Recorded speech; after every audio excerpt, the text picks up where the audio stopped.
नमस्कार दर्शक बंधु ओढ़णी धारावाहिक आज आपण मैंने देखा पाइबे जे भद्रा देवी कहे कि अरे कौन है घर सारा एमती अंधार है जीवन कहे कि जेजेमा घर एमती केवे भी अंधार हो न था मुझे मेन स्विच चेक कर दे आसे। राणा कहे आज दिन सारा खाली समस्या ही समस्या ता संग को लाइट चली जाइए। मानसी कहे कि अरे आमे समस्ते तो बाहर आसिले हेले ज्योति घरे एकुटिया अच्छी बिचारी अंधार को बहुत डरे चल समस्ते ता पाखक जावा ना अंधार जदि से किसी कर से सन्देह कि ना ना सेमती कहना चल आम समस्ते ता पाखक जावा। ज्योति कहे तुमको ए सबू टिके अलग लगुव हेले एमती प्रथम थर है मु चाहूँ तुमको सब मन पड़ जाऊ खाली राति पर लगुच आम जीवन बदली जाइए तुमको भी किसी अलग फिल होना मु सत कहवाक चाहूँगी जे मु तुमठू आउ अलग ही रहा चाहूनी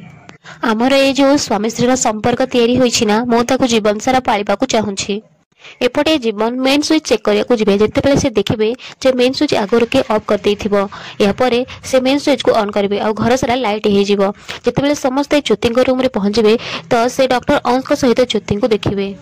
भद्रा देवी ज्योति को चिल्लैकी डाकिबे आ ज्योति उठी जाए देखिए पाखे जीवन नुहे डॉक्टर अंश थे एसबू देखिए ज्योति सक हो। भद्रा देवी कहे कि शेष में यही दिन देखा आज तो मो हाथ में बंधुक ना हेले ये मो तो मुंड फटेदेवी एमती कि से फूलदानी डॉक्टर अंश को ऊपर फोपाड़े हेले डॉक्टर अंश पाखे जीव से फूलदानी तले पड़ीज ठीक से बेले जीवन आसिक पहुंची कहे कि जेजेमा तुम कहीं रागुच कौन एत जोर पार्टी करुच। मोहिनी कहे कि तो आखिर निजे देखे तो स्त्री से विदेशी